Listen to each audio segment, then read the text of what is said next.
Welcome back to the Block Academy Music. My name is Adam, and I want to share with you a few more ideas in the vein of the blues regarding chord comping and generating some interesting chord voicings to keep it interesting and increase the musicality of your playing.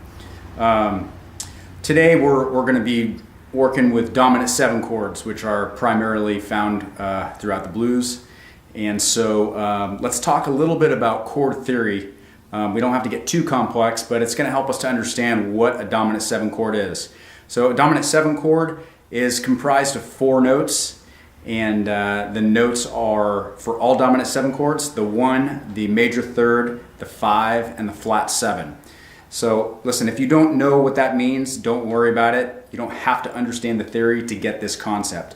Let me show you what those are on the guitar. So in the key of C, you're going to be working with C dominant 7. Here's your C dominant 7 chord. All right?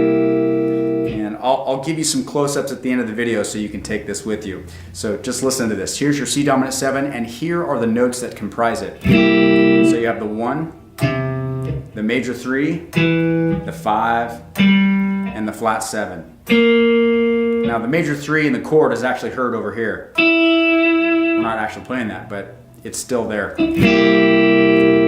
So what you want to do is you want to get some new voicings for this chord by taking the 1, 3, 5, and flat 7 and playing those notes along the bass string. So in this case it's the A string, right? The root string. So there's the 1. We're going to find the 3 like this. 1, 2. There's your major 3.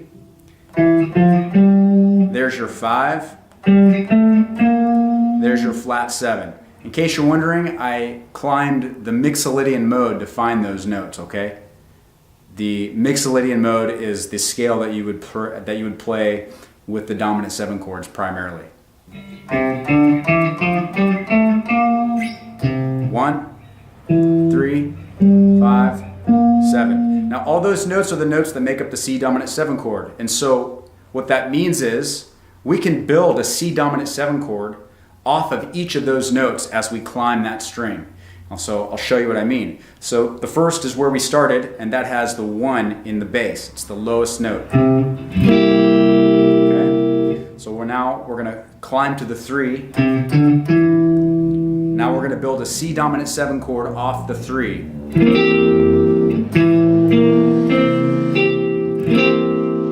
Right?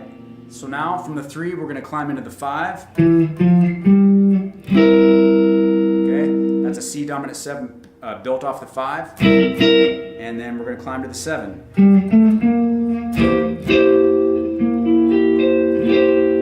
So if you'll notice, there's an ascending movement. You're going to hear it ascend in pitch, but it's C dominant 7 the whole time.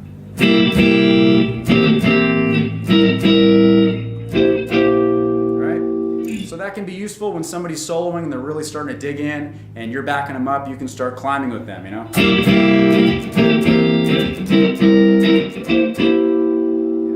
And so this concept will work for any chord.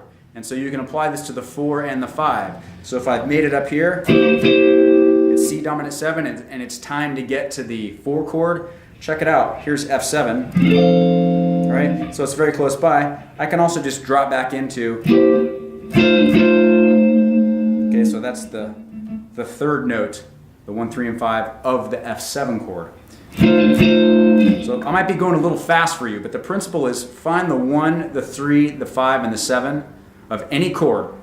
Find those notes on one string, and you'll be able to play these chords, hanging them from those notes. So here's your 4. Back to the 1. Here's your 5. Back to your 4.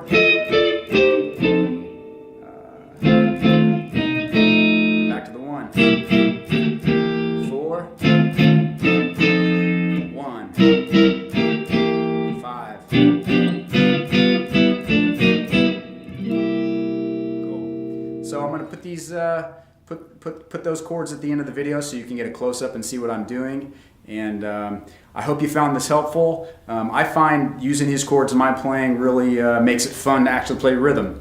You can kind of solo behind the soloist or follow him or her, whoever is soloing, and use these chords to keep it interesting and keep it fun.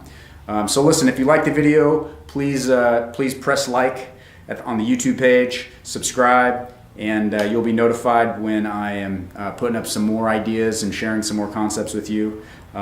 If you want to contact me with questions, feel free to do that. You can find me at www.blockacademymusic.com, or you can email me at info@blockacademymusic.com, or if you want to just write a comment down on the YouTube page, I'll be happy to communicate with you there as well.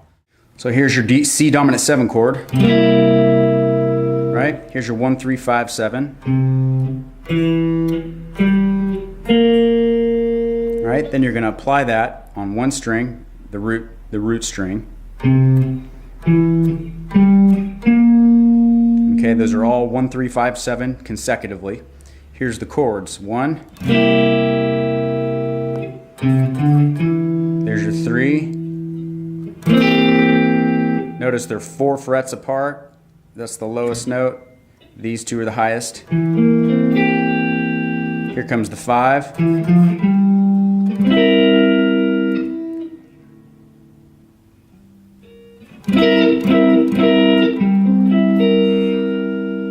Here comes your 7.